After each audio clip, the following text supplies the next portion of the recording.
tudo bem com vocês? Espero que sim. O assunto que eu escolhi para a gente estar conversando hoje está no capítulo 10 do Evangelho segundo o Espiritismo, que é o Bem-aventurados Misericordiosos, no item 2. Se perdoardes aos homens as faltas que eles fazem contra vós, vosso Pai Celestial vos perdoará também vossos pecados. Mas se não perdoardes aos homens quando eles vos ofendem, vosso Pai também não vos perdoará os pecados.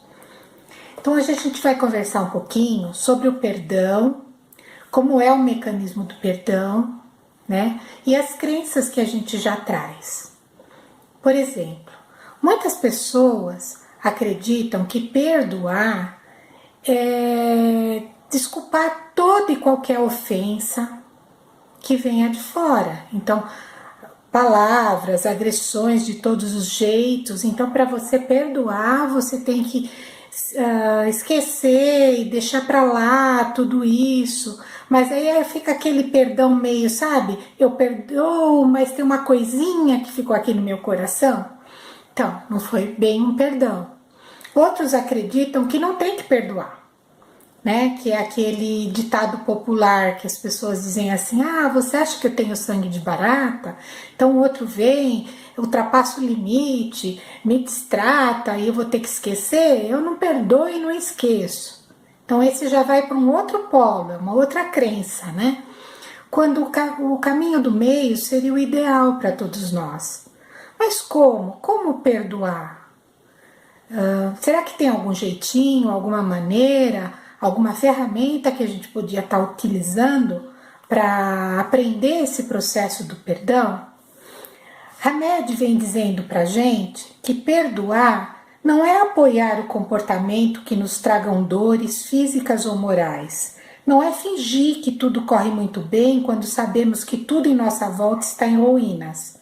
Perdoar não é ser conivente com a atitude inadequada de parentes e amigos, mas ter compaixão, ou seja, entendimento maior através do amor incondicional.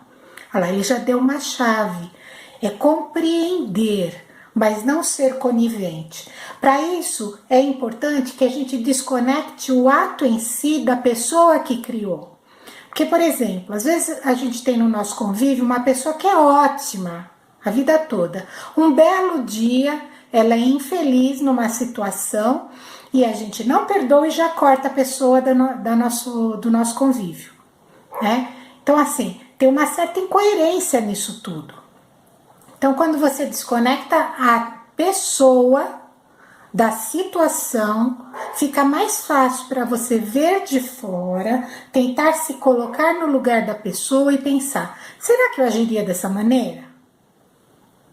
Será que não? Quando eu faço isso, eu desço do pedestal. Porque se eu já julgo e já condeno, pressupõe-se que eu me sinto mais perfeito do que aquela pessoa que me agrediu, que me magoou.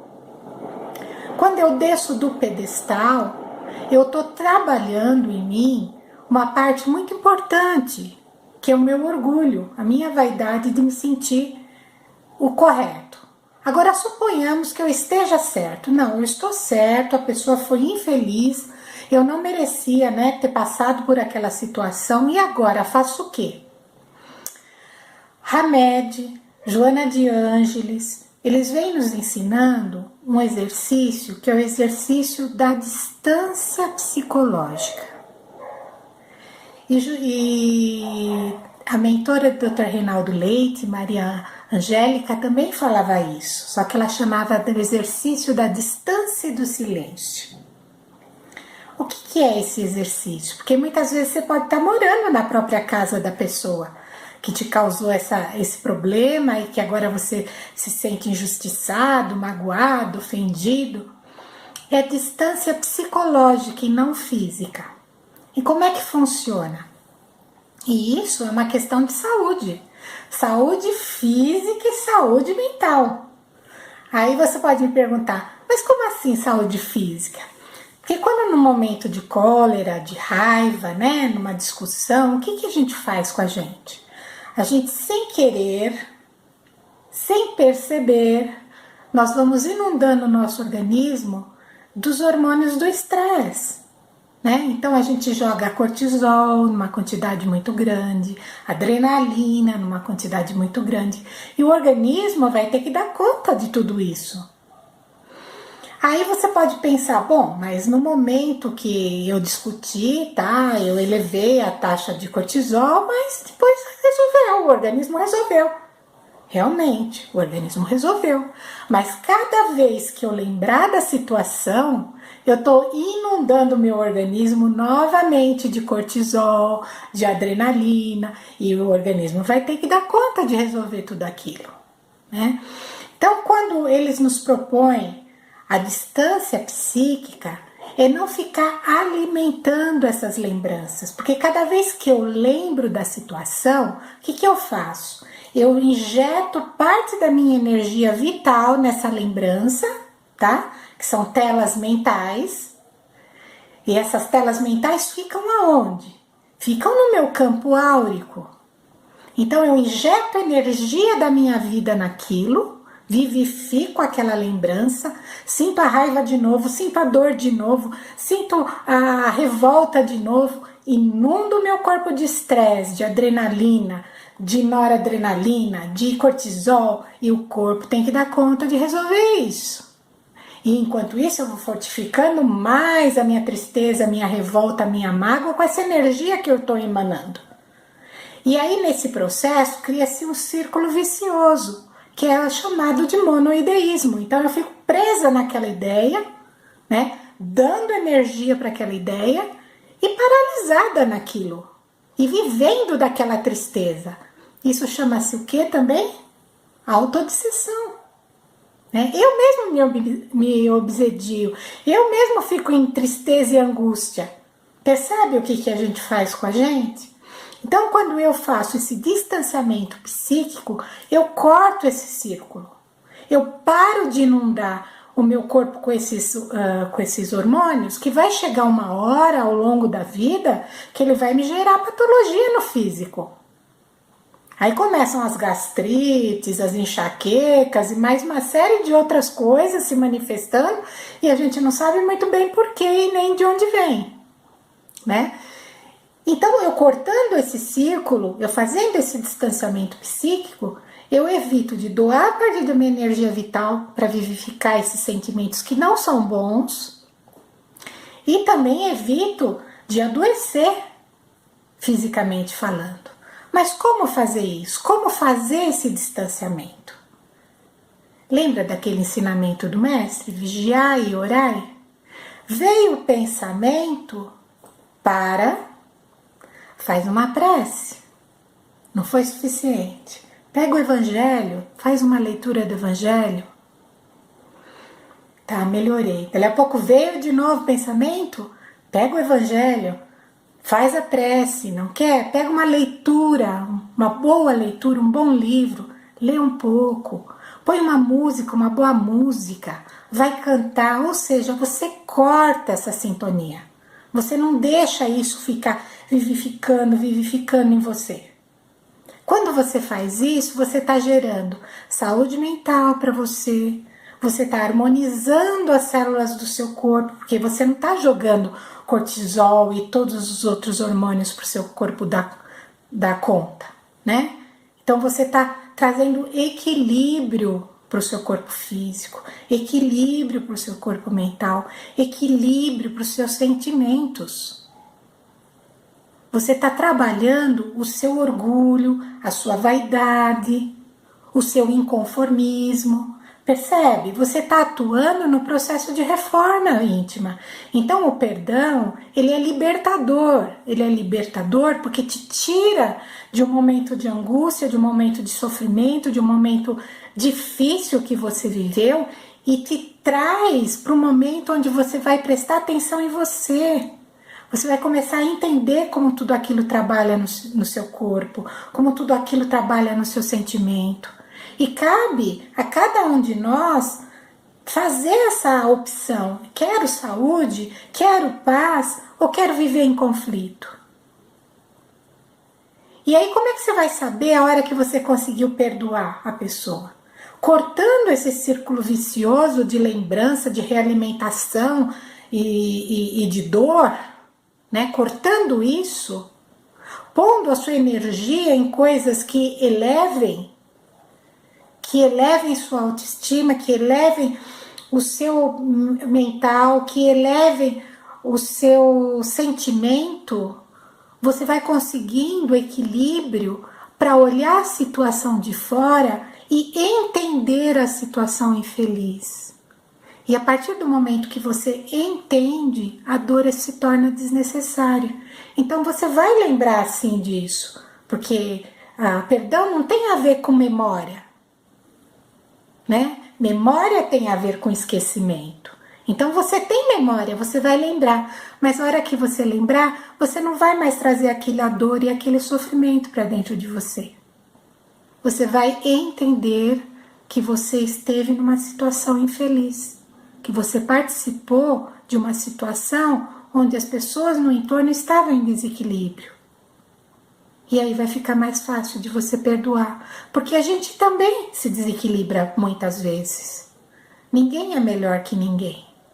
E na hora que eu percebo isso, que eu não sou melhor do que ninguém, que todos nós estamos num processo de aprimoramento, de desenvolvimento como espírito imortal, fica mais fácil para eu olhar para o meu irmão e compreender o erro dele, mesmo que esse erro tenha me feito chorar em algum momento. Esse é o homem novo que Jesus fala no Evangelho. É para isso que a gente está aqui, para poder nos melhorar a cada dia um pouquinho mais e saber que no final a gente conseguiu. A gente conseguiu entender aquele processo e conseguiu transformar aquela dor numa lembrança de aprendizado. Então agora eu gostaria de convidar a todos a cerrar os olhos por alguns instantes e vamos elevando o nosso pensamento ao nosso Pai Maior, a Jesus, nosso Mestre, que sempre nos auxilia, sempre nos ampara. E visualizando a imagem do Mestre Jesus, vamos unindo nosso coração ao dele. E que essa energia possa envolver todo o planeta Terra numa vibração de amor, de esperança, de cura, de harmonia e de saúde. E agora vamos aproveitar esse instante e vamos envolver aquele ser ou aquela situação que possa ter nos causado dor em algum momento de nossa vida. Vamos envolver esse ser em luz e do fundo do nosso coração vamos dizer para ele: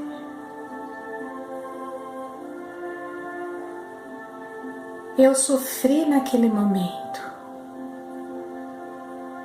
eu chorei, você me machucou e me magoou, mas agora eu consigo entender que você é um ser encaminhada, como eu sou, como todos nós somos. E por isso eu compreendo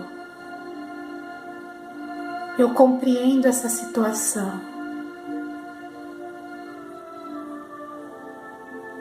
E te desculpo.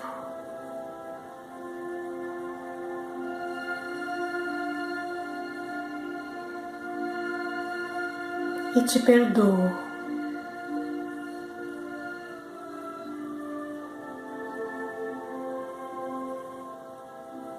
E agora vamos mentalizar aquele ser ou aquela situação onde nós possamos termos sido os causadores da dor alheia, e vamos pedir que nos perdoem por nossa insensatez, por nossa infantilidade, por nosso orgulho e por nossa vaidade.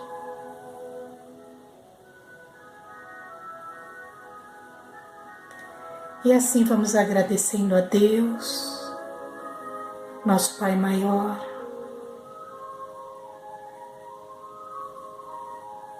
a Jesus, nosso Divino Mestre, aos nossos mentores, à espiritualidade amiga e a todos aqueles que participaram dessa reflexão conosco.